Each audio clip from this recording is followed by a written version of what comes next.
E.N.D here, Wilds of Eldraine. After 4 years, we will return to the medieval world filled with knights, castles and magical creatures. A plane inspired by the traditional Brothers Grimm fairy tales. We'll make our return just as the Phyrexian invasion failed, thanks to the witch, Ariette, her sisters and Talion for the curse that's laying over the land. Will Kenrit takes up his father's swords and seeks peace as a way to fix his home. His twin sister Rowan thinks she can gain enough magical power to make everything back to the way it was. Meanwhile, Ashok has arrived to profit from the slumber curse nobody can wake up from. But is it worth it to buy Wilds of Eldraine? Intro please. Is it worth it? You don't have to answer that question. I'll answer the question. You want answers? I think I'm entitled. You want answers? I want the truth! You can't handle the truth! As always, for my Is It Worth It set review videos to evaluate the worthiness of the set, I will take into account, discuss and analyze 3 very important factors: price, print run and content value. And as always, let's start with the price. Wilds of Eldraine will be released into 6 different sealed products. Yes, no more Jumpstart, but let's concentrate only on the main 3: Draft Booster Box, Set Booster Box, and Collector Booster Box. In terms of pricing, Wilds of Eldraine is a standard set, therefore we have to assume standard prices. I'm not foreseeing any increase like what happened to Commander Masters. Draft Booster Box, $120, €110.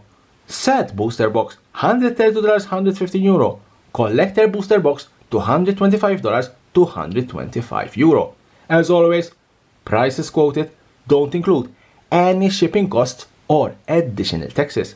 As you can see, at least standard sealed products are not getting more expensive, as happened with Commander Masters, but as always, be extremely cautious with high charges, especially for the set and collector booster boxes, because of their popularity and allocation. My advice is always, don't buy at highly inflated prices, better wait a couple of weeks and buy at a cheaper price. Surely you'll save your cash. Just take a look at what happened to Commander Masters. Print run. Wilds of Eldraine is a standard set, therefore we cannot hope for a low print run. Forget it that Wizards of the Coast will not print to the roof a set. Hoping that Wizards of the Coast will not mass print this set or any other future set is like hoping for a drop of rain in the scorching desert. Unfortunately, Wizards of the Coast is not realizing that mass printing sets, it's not healthy for them, it's not healthy for the game, it's not healthy for the market, and it's not healthy for the players, collectors and investors. When players, collectors and investors don't feel any value in what you are releasing because a newly released set is printed to oblivion, things start to become unpleasant.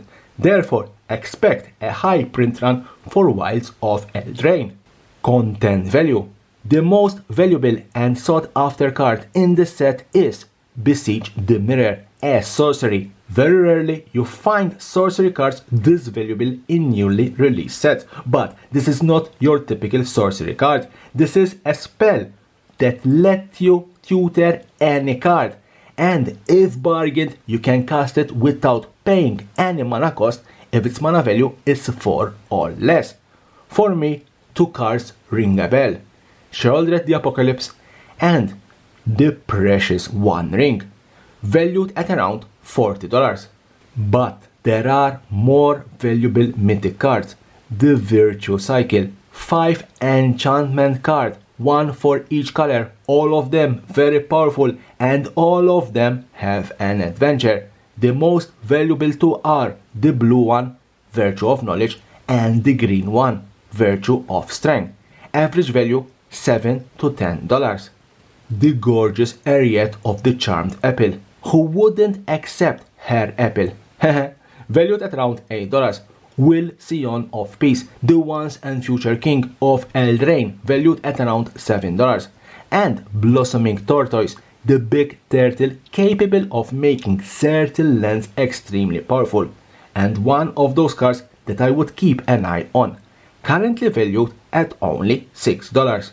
Rare cards. Wilds of Eldraine have a couple of rare cards that are worth it, starting with the land cycle, the Restless Man lands, 5 enemy color lands that can become a creature with an ability and grant a bonus when they attack, average value $3 to $5.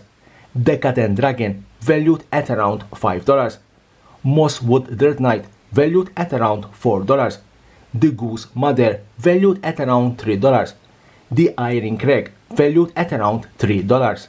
Malevolent Witch Kite, valued at around $3. Sir Ginger the Mill Ender, valued at around $2. Lich Knight Conquest, valued at around $2. And the E.N.D, valued also at around $2.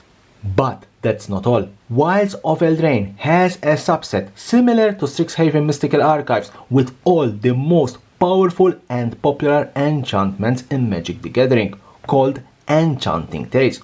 The most valuable and sought after card is, without any doubt, Doubling Season, that even though it was reprinted in Commander Masters just a couple of weeks ago, still holds a value of $40 for the normal version and $70 for the anime version. No doubt that the anime version of these cards will be the most popular and valuable. Smothering Tide, also here, reprinted just a couple of weeks ago in Commander Masters, $70 for the anime version, $18 for the regular version. Rhystic Study, recently reprinted multiple times, $65 for the anime version, $35 for the regular version. Parallel Life, no doubt a gorgeous anime version, which is currently valued at around $55, while the regular version is valued at around $35. Greater Auromancy, an enchantment from Shadowmoor, $35 for the anime version, $18 for the regular version. Necropotence, an extremely old card which saw multiple reprints, $35 for the anime version, $13 for the regular version. Omniscience, also here, $35 for the anime version, $7 for the regular version. Bitter Blossom, a Morning Tide card, $30 for the anime version, $18 for the regular version. And Primal Vigor, a popular and rare commander card, valued at around $18. My verdict: is it worth it to buy Wilds of Eldraine? Draft Booster Box. Worth it? 30%. Draft booster boxes have really become not worth it at all unless you hit that crazy pull, and when opening a draft booster box, the odds are never by your side. Probably Wizards of the Coast are doing everything to make these boxes unattractive to collectors and investors, and maybe one day, just like Jumpstart, they will discontinue them. Having said that, if you want to draft and have some fun with your friends, I would suggest buying a draft booster box. Otherwise, just stay away, especially if you plan a mass box opening to sell singles. Set booster box. Worth it? 80%. If you really want to open a Wilds of Eldraine booster box and have a higher chance of hitting something crazy, then buy a set booster box. Set booster boxes offers you much more. The list, where you can always pull some interesting valuable cards. The set booster box commander exclusive cards. Jumpstart exclusive cards. More rare and mythic cards, and more uncommon cards, plus a guarantee foil in every pack. And don't forget the Enchanting Tales cards, that even though these can be pulled from the draft booster boxes, set booster boxes offers more chance of pulling the most valuable ones, the mythic ones. Collector booster box. Worth it? 70%.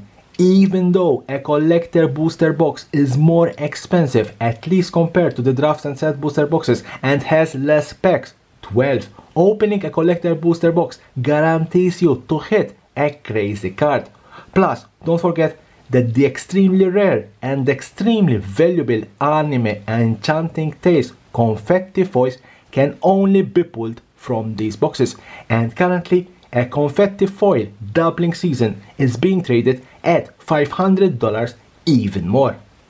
Leave me a comment. What are your opinions about this enchanted set? What are your plans? Are you going to buy or you are not going to buy? Or maybe you are already looking forward for the next set, Doctor Who and the Return to Ixalan. As always, Session Practice here. Subscribe for my channel for more and more interesting videos about Magic the Gathering and the collectible world.